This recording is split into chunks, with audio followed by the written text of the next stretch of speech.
Hola, ¿qué tal? Hoy estamos aquí en Estrategias de Inversión para hablar de mercados. Vamos a hablar de value investing, vamos a hablar de qué sucede ahora mismo en las bolsas, hacia dónde pueden ir un poco los acontecimientos y lo haremos en inglés con un invitado muy especial al que ya saludo. Mati, hello. Hello, thank you. Welcome and thank you for joining us here at Estrategias de Inversión. Thank you. It's a pleasure to be in this amazing building. Mati Alon is the editor-in-chief at eToro. And my first question, Mati, is could you please introduce yourself? Because you are a guy with a lot of expertise. You are a value investor. I don't know if it's the time to be a value investor now. This is going to be one of my questions, but what are you doing and what are you doing at eToro as well? Yeah, so my background started in actually 2000, exactly 2000, when the whole market collapsed in the US. I lived in the US and I practiced value investing. I was lucky enough to practice value investing as very connected to Warren Buffett. And then that's what I did for almost 24 years now. Before joining to eToro, I was managing a trust fund and also a hedge fund, which was amazing career for me. But then I was like, okay, I'll go on retirement.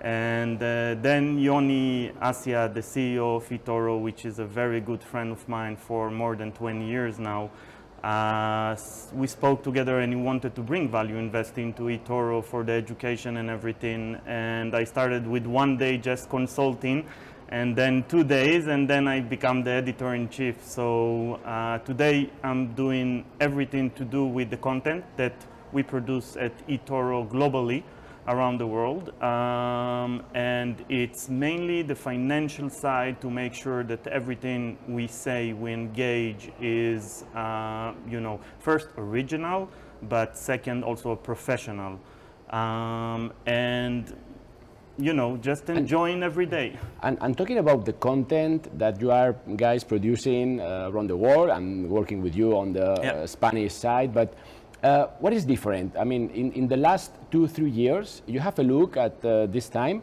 which kind of content is the most interesting now for the clients? They are asking for technical analysis, they are more focused on value, or which kind of clients are? So I think it's both.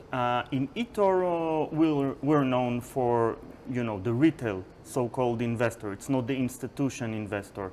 But at eToro, we have a unique thing that we have also an in-house, almost 12 regions of regional analysts, which you're also one of them. And, exploring the market, we see a variety of interest from retail investor. First, they become much smarter. I think they amazed me because they also think long-term, but some of them also look at the short term. They practice both technical analysis, they practice value investing, but a lot, I think, in this generation practice the growth because they look for companies that are disruptive for many industries. And we can see it today that many people believe in Tesla and many people believe in those type of companies. But do you think that the kind of investor is also changing? I mean, from a speculator guy just trying to make day trading to a guy looking in these long-term good companies, growth companies. There is a move on this point? I think after 2021, with all the meme stocks and the buzz, a lot of the people learned some lesson in 2022 when the market was going down, and they acknowledged that they need part of the portfolio to be long-term value growth and part of the portfolio to be more of a short-term. We see major shift to the cryptocurrency market, which is obvious.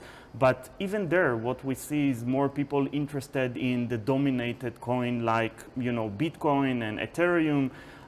So I would say the current retail investor is doing both. Obviously, we need to remember stock market people believe you can make a very quick and fast money. Yeah. Some do, some not, but I think if you're diversified, and we see it a lot in the portfolio of the customer, diversification is the name of the game. And I think this is the beauty part about it, so it's both. That's it. So that's a good point. And now we are going to move to the markets. And Yeah, I sure. also want to ask you about your own portfolio. I think this okay. could be really interesting for us to understand the way you invest.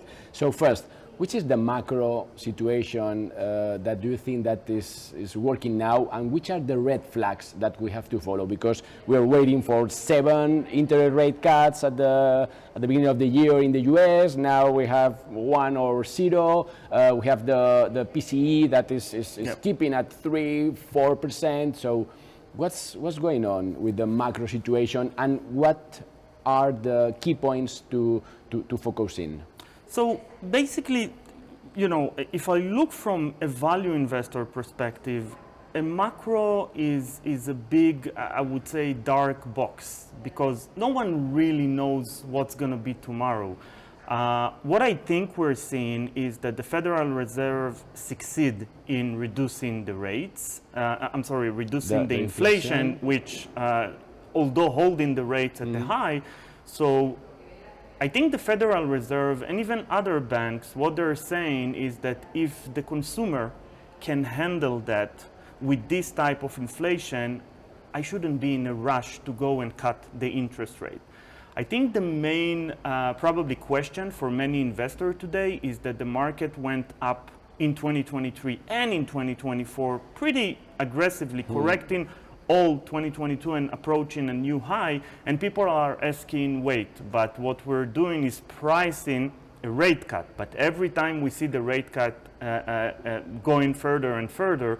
So it's a really challenging period, but I think probably the key now to look at is to make sure that you're diversified, to make sure that you're, you know, if you enjoy a major profit in some companies and you see the valuation are way ahead of what there should be, so maybe it's time to consider your portfolio, which is something I personally constant doing all the time, looking at the portfolio, making sure that the risk reward is not adjusted. Changing. Yeah. So talking about valuation, so we have the macro view. Let's move to the stock, to the markets. If we go to the US, that is now the key director of prices around the world. So is the market, is the S&P expensive? Because checking at the PR ratios, we are close to 20. So the average on the last 5 years is 19.5. Yeah. So market is not so expensive. So what do you think about that? So there is a tricky point about market valuation, in my opinion, because, you know, value investor always look for low PE, price to cash flow, which companies are making money. But the technology companies prove that they can approach $2 trillion and continue grow fast. I mean, we saw Meta growing 24%. We saw Google. We saw all those companies that are trading, 30 times earning. So you could argue that it's justified, those multiples. And if it's justified, so the whole S&P can, you can say that it's not expensive at all. Saying that, you know, like everything in life, if you look for opportunities, you probably want to take advantage when you're at 18 times earning and not maybe at 24, and you know the forward I think it's 21 or 20 times earning. But it also has a lot into it to do with the Federal Reserve, right? I mean, with this type of interest rate, if it's going to stay for 2 years, so the market is probably expensive. But if we will see a rate cut, and by the way, I think when the Fed is stopping, not rising the interest rate and not even cutting, it's already something that it's like cut, right? Because you're not going to increase, continue to increase. But definitely, I think we are going to see a cut, slower than the market believe. And if this is going to happen, so you know the market is pretty full, not full value, not too expensive, not too not cheap, but it's a fair market value. And we need to remember that aside from the Magnificent Seven, we have a lot of companies that still have way to go, and they're trading at way lower multiple. I think if you exclude the Magnificent Seven, you have the 493 companies which are at way lower valuation. Yeah, but here we have a problem, that is the liquidity. I mean, if we have the passive investment moving to the big caps stocks, then the flows are not taking care of the 93 stocks. They are just focusing on the 7 top stocks. So my question is it dangerous for the market? And do you think that there is a real opportunity? Because if we are not looking at it, we are not pricing it, not buying, then the stocks at the end, it's doing nothing. So you have two sides for this. First, the investor can always choose, instead of taking, for example, the S&P 500, to take the equal weight. So this way you eliminate the risk of being too exposed to the Magnificent Seven. That's the first point. But the second point, I think, is that, the S&P is doing from time to time the rebalance. So it's not going to stay always this big. So they are going to take some measures. Obviously, if tomorrow is going to happen something, I don't know, the next bubble that we don't know what it is, so we're going to discover something badly. But if you take even this earnings season, we saw Tesla almost crashing from year begin 40%. The market is still at high level. And Meta just reported down like at the same day 20%. The market still at top level. So even the Magnificent Seven are not like, totally influencing. Even Apple was down. So I think the market, handling it. Yes, I will remember that we were just talking about the big rotation for 2024. Do you still keep this this flows movement? I think so. And which sectors? Which? I think, I personally think there is a lot of value in especially the regional banks. I know people are really afraid of being there, but in every problem there is opportunity. So this is where I like to put my money now. Obviously, you need to do a very thorough analysis to see that happening. They're at a very deep value. But saying that, even if you look at companies, tech companies, you can still find companies that are not at 30 or 40 times earning. And I think the other companies like, the solid ones, which is, I don't know, maybe MasterCard, Visa, those type of very strong fundamental companies that you and I are going to use all the time, I don't think they're going anywhere. So this is probably how I think about the market. But I would say that the market will continue in 2024 being overweight the technology. Absolutely. For sure. We still have 4 minutes, but I have 3 questions. The first one is your portfolio, Mati. Sure. Please tell me about that, because you have been talking about diversification, rotation. You have been really pointing out that perhaps the market is not so expensive. You can find this kind of stocks. So which stocks are you keeping now? So big numbers. No. I understand. I mean, for me, so Warren Buffett once said that diversification is very important to a person that doesn't know how to do a deep analysis, because risk comes from not knowing what you're doing, right? And for me, the strategy I'm managing, I'm literally investing, and from my point of view, holding businesses. I'm not really investing in the stock market. From my point of view, is really part of a business. So I can tell you that my portfolio counting 6 investment, which one of them is a small bank in Boston, microcap, which I hold now for almost 7 years. It's 40% of my portfolio. The second, you are like Warren Buffett, because he's talking about diversification, but the main position is Apple, or it was because he reduced 12%, something like that. Now we cut it. I agree. Well, it's compliment. I wish I would be like Warren Buffett, but Definitely, Warren Buffett has a major problem which we call a lot of capital. For Warren Buffett to employ the 180 whatever 2 billion that he has now, he needs a major interest in investment. When you're small in the, I don't know, $10 million, you can still buy companies at the $500 million cap, and there is a lot of value in those companies. But I'm all around the world. I truly believe there are opportunities in UK where I'm investing as well. I have investment in Canada, which I think there is an opportunity. I have some small exposure to tech, which is, you know, something that I really like is Meta. I bought it in 2022 when the whole market collapsed. I cut off the position because it went up in the market. You know, the price valuation wasn't as cheap as it was, but it became really big of my portfolio, but I still hold it. I still believe in it in the long term. And, you know, I'm in a credit card also company, which I love as well. So I love those type of companies, but again, it's very small amount of companies, so for me... And do you have a space, that's the second question, for gold and Bitcoin?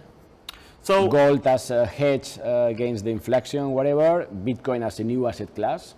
So for me, I'm a bit old-fashioned, not because I don't believe in this sector. I do have a little of a Bitcoin. I don't have gold. One of the reasons is that in value investing, you invest in companies that produce cash. So I want to see the cash flow. Gold, Bitcoin, FX, they don't produce cash. So for example, I did invest in the past in a gold mining company because this company producing cash. So this is how I think about it from this perspective. Okay, so last question, recommendation. From now on, we have elections in the US, so I think that the markets are not going to move really a lot. I mean, down, that's my main point, but which kind of recommendations can you give to our clients?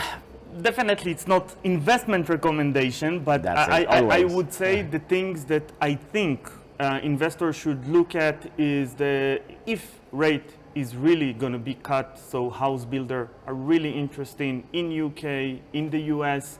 I think European markets, although they approach new high, they still way lower valuation than the S&P, and it seems like the market is acknowledging that there is value in these markets. In the US, as I said, I believe in the banks, so definitely I think there is like ETF which you can buy the whole regional bank, so you have a very wide diversification of that. I don't see Bitcoin going anywhere, so I think it's something that, you know, some will argue that every portfolio need to have a very small amount of that, just, you know, if you believe in the long term. And what other companies or sectors? I would say the auto sector is a place to be away now because there is a big war between all the EVs, you know, especially China, Tesla, and all the other companies, the traditional auto companies, but we saw great numbers from General Motors. So you see the competitive increasing. I think what Elon Musk is doing now, and that's why you see the pressure, is he cut prices. So if you see the residual value for second-hand company, I think that if you buy second 2 years old Tesla, you buy it 40% down. So it's a really hard time now, and there is the big vote, which I acknowledge everybody to vote for, to decide what to do with Tesla, because I heard somewhere that Elon Musk is going to leave if he's not going to get his package, and without Elon Musk, probably Tesla is not a Tesla. So yeah, definitely that's the direction. Okay, interesting. Last question. Sure. And the Spanish market, we are here at Madrid Stock Exchange. It's an old building. It's a small market, the Spanish one, but we have some stars. Are you looking at them or not? Inditex, for instance. I have to say something. So you and I text yesterday, and I spoke with you that I'm looking at few apartments here. My sister lives here, that's why I'm visiting now Madrid. And you came up with a really good point about, hey, why don't you just buy REITs? I mean, you get 7 to 10%. For me as a foreign investor, the tax is lower for equities. So definitely you and I are going to have a chat today at our lunch to think about those things. But I love Madrid. I think Madrid has plenty to grow. I look at so many things that I see that Madrid is still behind, but I think that's the opportunity, because when something is behind, you see it growing. It's a great market. It's not expensive place to live. My sister, as I said, and her husband did relocation, and they're so happy. The kids are so happy. So only good things about Madrid. So we're gonna wait for you. If you move here, you're gonna be welcome, huh? You never know. I don't think my wife will want to move, but definitely I will come more when, you know, my nephews and my sister is here, and it's a beautiful weather. I mean, come on, where other in Europe you can get this type of weather? That's for sure, and we have the best food as well. Oh my God. We're gonna try it now. Yeah, we are. Mati Alon from eToro, thank you very much for being here, and you know, here we're gonna have a place to discover, to see, and to enjoy the markets. Thank you very much. Thank you, appreciate it. Pues hasta aquí llega esta entrevista. Ya habéis visto que habíamos tocado puntos distintos. Interesante ver, sobre todo entre líneas, esas ideas que nos dejaba un poco Mati, con lo cual aquí seguiremos a Estrategias de Inversión. Hasta la próxima.